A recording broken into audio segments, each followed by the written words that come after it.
My name is Seneca. Welcome to my casual YouTube channel.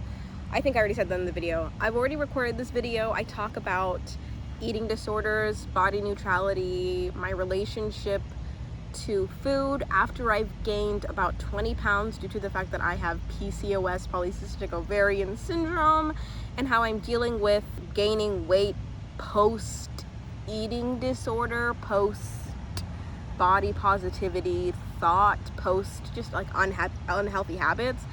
And I wanted to do it in a park because I just wanted a change of scenery, as well as it just kind of reminds you that from dust we came and dust will return.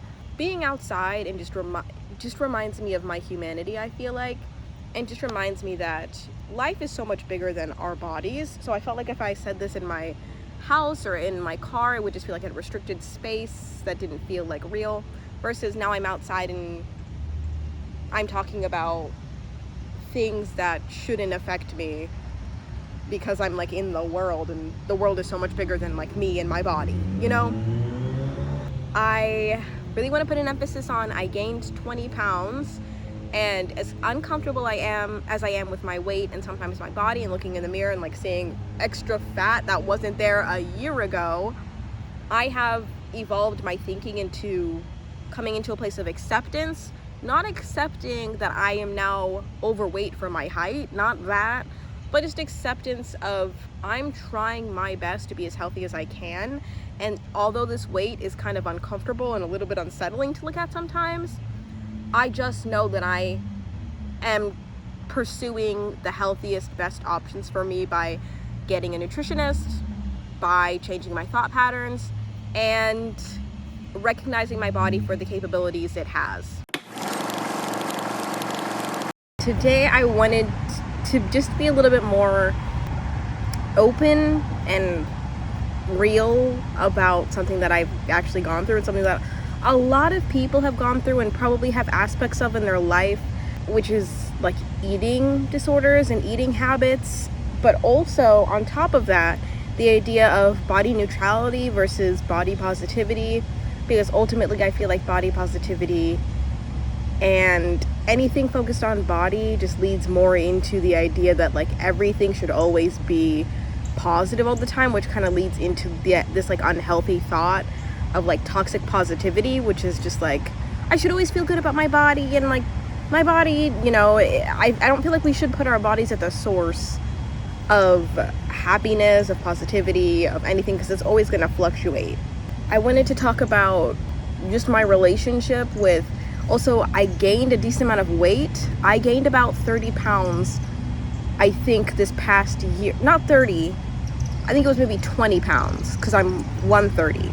I gained about 20 pounds within the past year, and I wasn't even aware of it until I was in the doctor's office on the scale, seeing my weight go from what I typically would say is like my heaviest from high school to college was like 110. I was like 110 is like the most I'll be.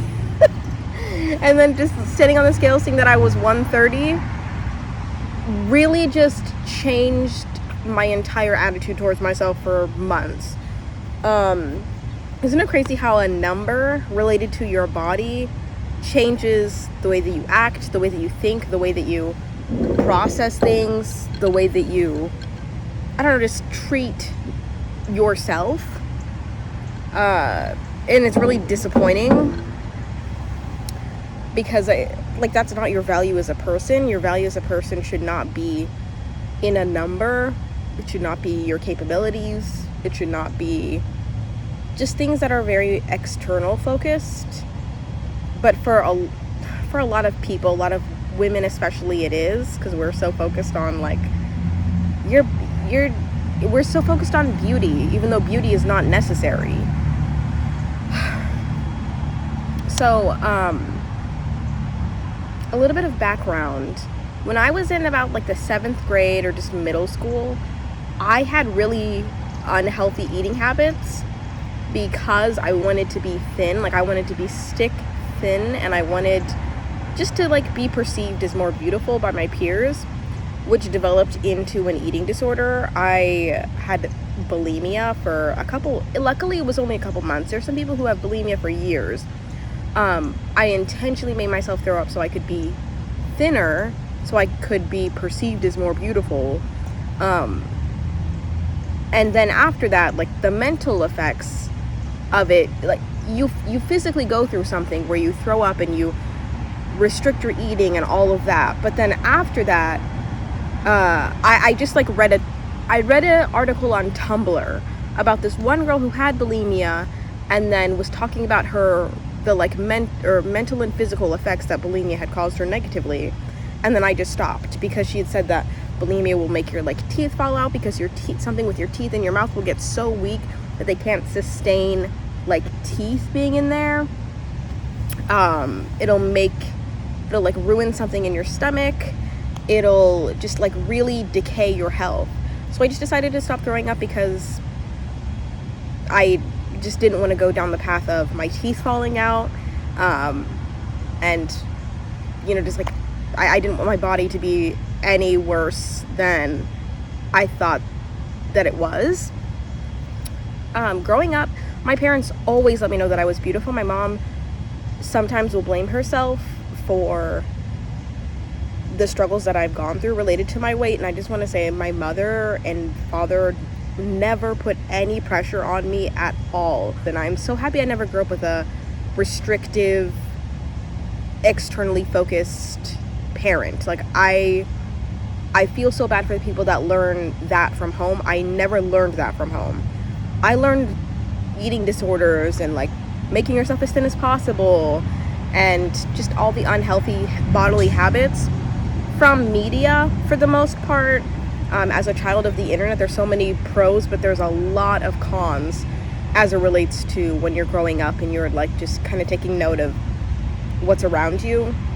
I had this one book called the Click series, and the main girl of that was like she was the most egotistical, most unhealthy, most unhappy, like middle school to high school aged girl. And I wanted to really embody everything about her, because I thought she was like cool. And like one of her things was about like being beautiful, and she would always be so like, I didn't realize how insecure she was. I just thought she was like the coolest thing, because she would constantly talk about her body and her clothes. So when I had my eating disorder when I was in middle school, yeah, it was middle school, and I'm sad that it happened in middle school, but I'm also very happy, because I feel like when you go through something like that at a young age, it really like teaches you, once you get out of it, that is no longer something you should do. I know they say never, but I will never return to restricting my eating and doing things that are harmful for my body for the sake of external satisfaction. You know what I mean? Like, that will never be my headspace again. And directly after I had an eating disorder, I was extremely depressed and I was just really unhappy. Luckily, I'm out of that headspace. Like, I know that people say that, oh, like, kids are so resilient. Sorry, there's a motorcycle passing. There's 2 motorcycles passing. People say that kids are so resilient and kids, like, don't really go through much, but I was at my worst, lowest points in the 8th grade, 9th grade, and then like I was just coming out of it in like the 10th grade. So I just will say, of all the things that I'm happy about, I'm happy to see adulthood, because I am the happiest, the healthiest, the best I've ever been, because I just have grown and evolved. So I was talking to my nutritionist the other day about my eating habits and about my background with food. And as I was filling out this questionnaire and repeating it back to her, because she'd asked me about the questionnaire, she'd asked me about like what my relationship with food was like when I was growing up. And luckily, I've had the best relationship with food growing up, because, well, in Africa, we just had an abundance of food. We had an abundance of supplies, I guess. But then in America, we just were a little bit less fortunate. Like, we went from being, I would say, I don't know if we were like upper class in Africa, but like close. Like, we had somebody cooking for us. We ate whole foods, because in Africa the quality of food is just so much better than America. And then when we came to America is when I started restricting my eating. But my parents, no matter how poor we were, always had good food and meals that were pretty good. You know, like there were probably some things that we did that weren't healthy in relation to like eating way too much into like fast food and probably food that wasn't very accommodating to my PCOS and my mom's diabetes, but we didn't know at the time that I had PCOS and she had diabetes. But either way, like I've always had a good background with food in the relation that my parents never were restrictive. Right now, I have PCOS, which has made me I gained 20 pounds randomly, completely randomly, and it was such a shock. And I've been really, well, in the beginning of when I found out I had PCOS, or even before that, when I found out that I gained weight, I hit the gym extremely hard. I went to the gym. I made it my goal to just lose the weight. I was obsessing over weight loss TikTok, weight loss YouTube, weight loss sources. I like wanted to be tunnel visioned on the idea of like me transforming my body. And like for a while it made me feel really good because I felt like I had a task to do, but really was just like a distraction. And I was just so unhappy and so uncomfortable with my body because when you have PCOS, losing weight is like trying to drive on like what does somebody say? Losing weight when you have PCOS is like trying to drive a car with a flat tire. It's like not successful unless you know what you're doing and you have your diet adjusted. I didn't know any of that. I was just trying to do whatever the heck I saw fit, and I lost like little to no weight, like 2 pounds maximum, and it was really, really discouraging because I was trying to lose 20, you know. So the thoughts of this year, the thoughts that I had this year were very much focused in, I need to go harder, I need to push myself, I need to lose this weight so I can feel better about myself again, and so I can stop having this excess weight, this fat on me. And it took like a while to come out of that. I think once I got diagnosed with PCOS and was aware that PCOS causes weight gain and was aware of like the difficulty in PCOS, I came to this realization that I need to be in a space of acceptance. I accept my body the way that it is because it's just much more difficult to fight it. Like as much as I'm uncomfortable with like the fact that my chin sags a little bit lower now, and the fact that I have like a stomach now, the fact that I have like I have a weight on my stomach and it doesn't sit the way that it used to. And like my thighs have a lot more cellulite, and like I have a bat wings or whatever the heck they call them.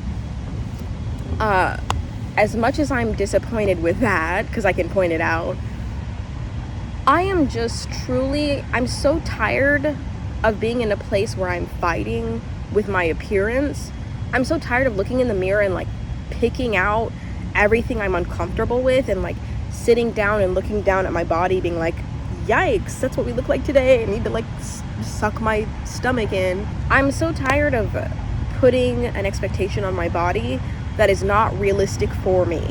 So I just decided to take the steps to just saying, hey, I'm gonna do what's best for my body by simply not judging it, by hiring myself a nutritionist that can teach me how to eat in relation to PCOS, because apparently you can reverse PCOS with diet. I don't quite believe in that, because I feel like if you use words like reverse, or if you like put any large bold statement in relation to PCOS, it's like eliminate PCOS, reverse PCOS, it just puts this unnecessary pressure on somebody that they're like, I'm gonna reverse it. It's like, I'm still gonna have PCOS, but I'm just gonna know how to cater to it.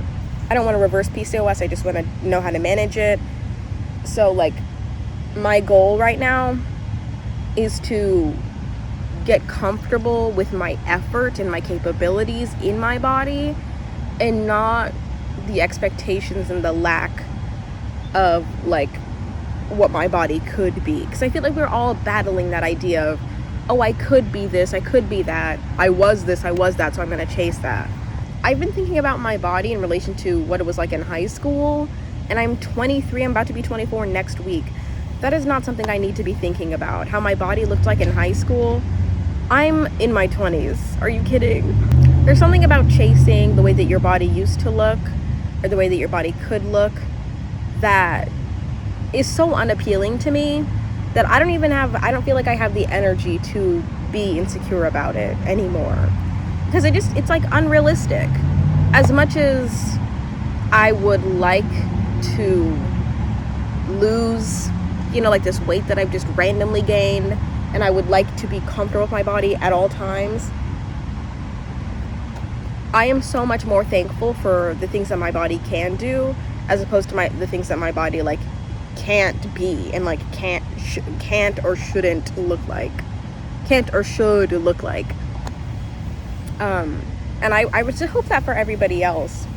Like, I really do hope that people who are struggling with their image can just be really satisfied with the things that their body does for them.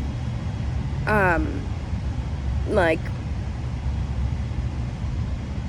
I hope that every time you look down at your stomach and you see that you have like stomach fat, because I have stomach fat, like I'm uncomfortable with this. I hope you can like feel your stomach and just say like, thank you so much for helping me digest food. Like, as stupid as it sounds, I don't know, like I feel like you have to be thankful for like even the littlest, smallest things about your body, as opposed to the critical things, like we could always criticize our bodies. I could criticize my arms and be like, wish I didn't have this, but I'm just thankful that I can like lift things. I also used to be a caregiver for the elderly and people who just were not as able-bodied as they used to be. And I feel like if you spend any time with somebody who's not as able-bodied as you are, you will slowly realize that pressure on your body to fit a certain external mold means absolutely nothing, when one day your like back is gonna decay slowly, your hips are gonna give out, you are not going to be able to do certain things, and it won't matter what you look like when you aren't able to do those things, because one day this is all going to be gone. So like, who am I worrying about? My stomach isn't flat, my thighs are big, my chin is flabby, when like one day we're just going to lose those slowly. Like, I'm grateful for the capabilities I have now. The heck, I'm pretty sure still around 130, maybe I've even gained weight now. I don't want to say like, oh, I'm fine with just like gaining pounds and pounds and pounds, because I'm not. But I now have hired a nutritionist who is helping me not fix my relationship with food, because I feel like my relationship with food is so good, but manage my relationship with food in relation to having to work with PCOS, and I now am a little bit less hard on myself in relation to exercise, because now I just do workout videos in my house, and I love it. I love working out from home because it's just comfortable. I hated dragging myself to the gym. Sometimes it was nice, but for the most part it just was stressful because I had this expectation on me. And my hope is really just that people can look at their bodies and be thankful for the capabilities their body provides them, as opposed to putting the expectations on of what it could or should be. Because like, your body is fine the way that it is right now, but also like, there are people that have weight loss goals, have weight gain goals sometimes. Like, some people like to put on weight. It's fine to like modify your body, but really like examine the intention of that. You know what I mean? Like, I would still like to lose some weight. I'm not depending on it for my own happiness, you know what I mean? But wherever you are, I hope you have a good morning, afternoon, or night.